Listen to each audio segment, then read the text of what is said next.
The glass towers of Orion Technologies shimmered like spears of light above the city, their mirrored faces catching the morning sun and slicing it into 1,000 brilliant fragments. Inside, the 30th floor boardroom buzzed with panic disguised as professionalism. Rows of monitors flickered, data feeds froze midstream, and lines of red error code spilled across the central display like blood. The air was thick with the faint hum of electronics, the clatter of keyboards, and the sharp, clipped tones of people trying very hard not to lose their jobs.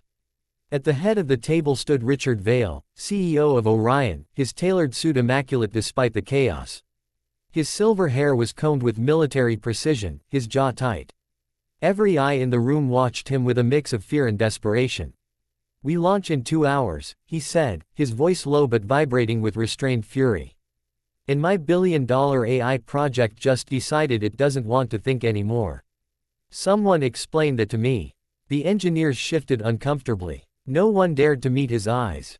A woman near the screen cleared her throat. "Sir, the neural net is looping endlessly in its recursive layer.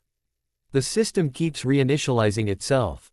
We've tried debugging the core file and restoring from backup, but the issue replicates on every node."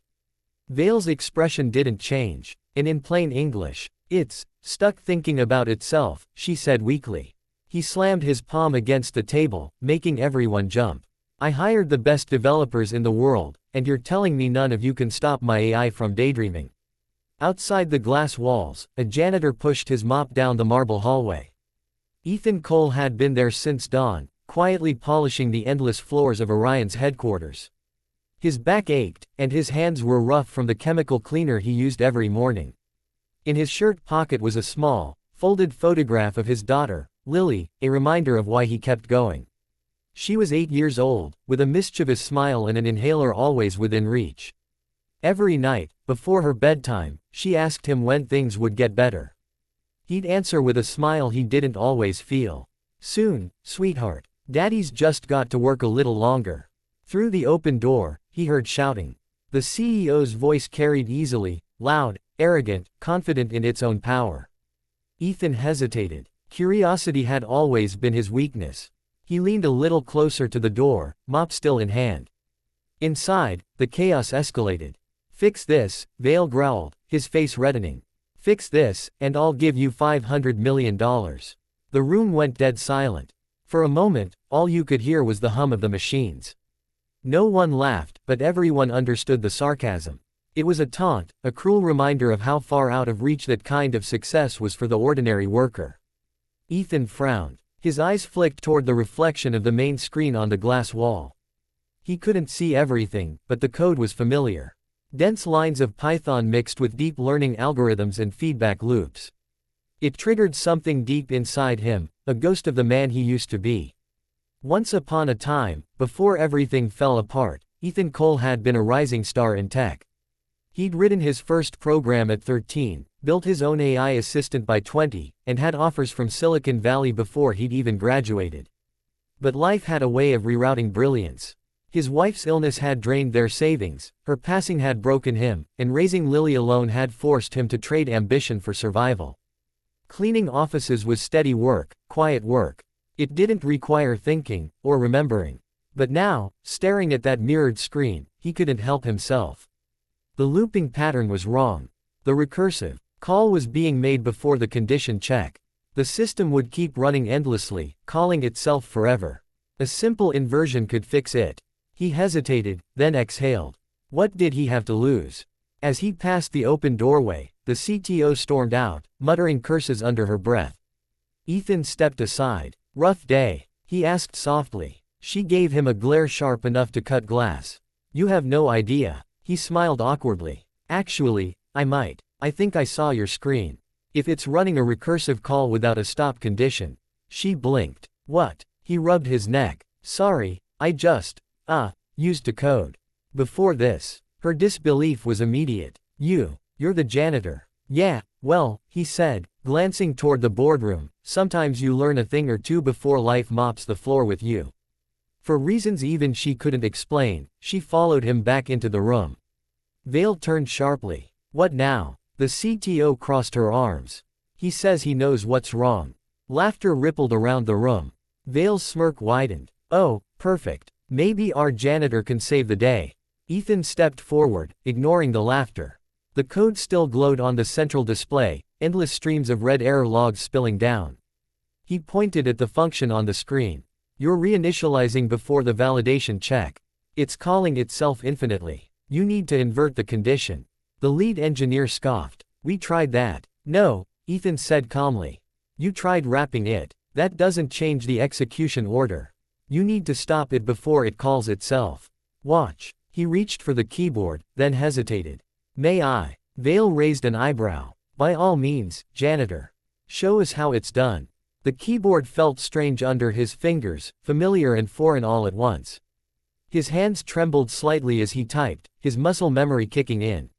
He adjusted the function, swapped 2 lines, and hit enter. The room held its breath. For 3 long seconds, the monitors froze. Then, one by one, the red lines disappeared. Error logs cleared. Green notifications replaced them. The AI's central system stabilized, its interface blooming to life with a calm blue glow. The silence broke into a chorus of astonished whispers. Someone gasped. Another muttered, he actually fixed it. The CTO stared at the screens as if she couldn't believe her eyes. That's it. It's stable. The feedback loop's gone. Vale blinked. What did you just do? Just change the order of execution, Ethan said simply, stepping back.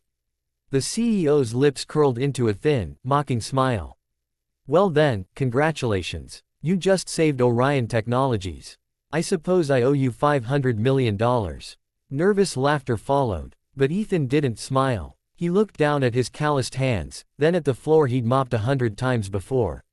Keep it, he said quietly. Just make sure the people who clean your floors can afford health insurance. Then he turned, picked up his mop, and walked out. Behind him, the boardroom was dead silent. The CEO watched him go, expression unreadable. Around him, the brightest minds in the company stood frozen, realizing that the man they'd ignored, the janitor they'd never bothered to know, had just solved what none of them could. Ethan didn't look back. The elevator doors slid shut behind him, reflecting his tired but peaceful face. For the first time in years, his heart felt light. He'd fixed more than a machine that day, he'd reminded himself that he still mattered.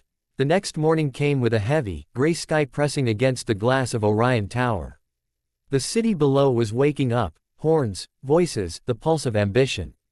Ethan Cole, wearing his faded uniform and carrying his mop bucket, stepped out of the bus and into the lobby like every other day. He had expected nothing to change. He'd fixed their problem, sure, but people like him didn't suddenly become heroes. They were invisible again the moment the floor dried. As he crossed the lobby, the security guard, a friendly older man named Ray, called his name. Hey, Ethan, the boss wants to see you. Ethan stopped mid-step. The boss. Ray nodded gravely. Top floor. Said to bring you up right away. Ethan frowned, confused. Did I miss a spot or something? Doesn't sound like that kind of meeting, Ray said with a small grin. Go on. You'll want to see this. The elevator ride was silent except for the mechanical hum and Ethan's quickening heartbeat. He hadn't been on the executive floor before, it was a world far above his usual routine. The higher the elevator climbed, the more his mind twisted itself in anxious knots. Maybe he'd embarrassed them yesterday. Maybe the CEO didn't like being corrected by a janitor in front of his team. When the doors opened, Ethan stepped into a space that looked nothing like the rest of the building. The walls were glass, the floor a white marble that gleamed like water.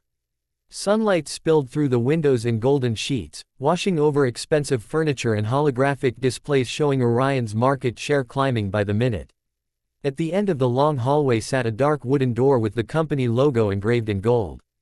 A receptionist looked up and said, "Mr. Vale is expecting you." Ethan swallowed hard, nodded, and stepped through the door. Richard Vale was behind his desk, the skyline spread out behind him like a painted backdrop. The man didn't look up at first, he was staring at a document on his tablet, expression unreadable. When he finally glanced up, his gray eyes locked onto Ethan's. "Sit," Vale said simply. Ethan did, lowering himself into the soft leather chair opposite the desk. He tried to stay calm, though his hands trembled slightly. The CEO placed the tablet down and folded his hands. "I did some reading last night," he began. "About you." Ethan blinked. About me. Vale nodded. Ethan Cole. MIT dropout. Designed the core algorithm for something called Nexus AI, which later sold for $80 million to Envision Labs. Your name disappeared from the project right before it went public. You were 26. Ethan looked down at his hands. That was a lifetime ago. Why are you mopping floors in my building? Vale asked quietly. There it was, the question Ethan had avoided answering for years. He took a breath. Because my wife got sick. I left the company to take care of her. Medical bills stacked up. By the time I tried to go back, no one wanted a developer who'd been out of the game for years. So I cleaned floors. It's honest work. It pays for my daughter's medication in school. Vale leaned back, studying him. The silence stretched out like a wire between them. Then the CEO opened a drawer, pulled out a sleek white envelope, and slid it across the desk. Ethan hesitated before taking it. When he looked inside, his eyes widened. A check. He read the numbers twice, certain he'd misread them. $5 million, Vale said, watching his reaction. Not 500, but I'm a man of my word. You saved this company. That AI you fixed. It's worth billions now. You caught something no one else even noticed. Consider this, a very overdue thank you. Ethan stared at the check. His throat felt tight, words caught somewhere between disbelief and gratitude. I don't know what to say. Vale smiled faintly. Say yes to the job offer. Ethan blinked. Job offer. I want you on my team, Vale said simply. Head of Rapid Response. I've already cleared it with our. You'll have your own office, a team, and a salary that doesn't require night shifts. For a moment, Ethan couldn't speak. He'd imagined 1,000 versions of his future, but none of them looked like this. Why me? He finally asked. Vale's expression softened, just barely. Because while everyone else panicked, you stayed calm. You saw the problem, and you solved it without ego. That's leadership. He paused, then added, and maybe I like the reminder that talent doesn't always come with a suit and title. Ethan laughed softly, shaking his head. This doesn't feel real. Vale stood and extended a hand. Then make it real. Welcome back to the world you belong in, Mr. Cole. Ethan rose, gripping the CEO's hand firmly. The handshake was brief, but in it was a promise, of respect, of redemption, of second chances. When Ethan left the office, he didn't take the elevator right away. He walked down the hall to the window and looked out over the city. The morning sun had broken through the clouds, scattering light across the rooftops. His reflection stared back at him in the glass, a man in a janitor's uniform holding a check for $5 million, but what he saw wasn't the money. It was possibility. It was hope. Later that evening, Ethan picked up Lily from school. She ran toward him, her backpack bouncing, her smile wide. Daddy, she squealed, throwing her arms around his neck. He hugged her tightly, breathing in the faint scent of crayons and strawberry shampoo. Hey, Munchkin, guess what? What? She said, her eyes wide with curiosity. Daddy doesn't have to work nights anymore. Her face lit up like a star. Really? You mean you'll be home for bedtime? He nodded. Every night. They stopped at her favorite diner for ice cream sundaes, something he hadn't been able to afford in months. Lily dipped her spoon into the melting swirl of chocolate and vanilla, studying him. You look happy, Daddy, she said softly. Ethan smiled, his eyes warm. I am. When they got home, he tucked her into bed, just like always. She looked up at him, her small face glowing in the soft light. Daddy, is it true you fixed a billionaire's computer? Ethan chuckled, brushing a strand of hair from her forehead. Something like that, yeah. What did he say? He said thank you. She grinned. Did he give you $500 million? Ethan laughed. Not quite. But he gave me something better. What's that? He kissed her forehead gently. Time. Time with you. As he turned off the light and watched her drift into sleep, he sat quietly in the doorway, the check still folded in his pocket. The house was small, but tonight it felt full, of warmth, of hope, of everything that had been missing. Ethan knew tomorrow would bring new challenges, new responsibilities. But for the first time in years, he wasn't afraid. He wasn't cleaning up after someone else's success, he was building something again, piece by piece. Outside, the city lights flickered like constellations. Somewhere in the tallest tower downtown, Richard Vale probably raised a glass to the company's recovery, never realizing that the true victory wasn't in the billions saved, but in one father finally getting his life back. Ethan looked at his sleeping daughter, smiled, and whispered, almost to himself, 500 million. No. The real reward's right here.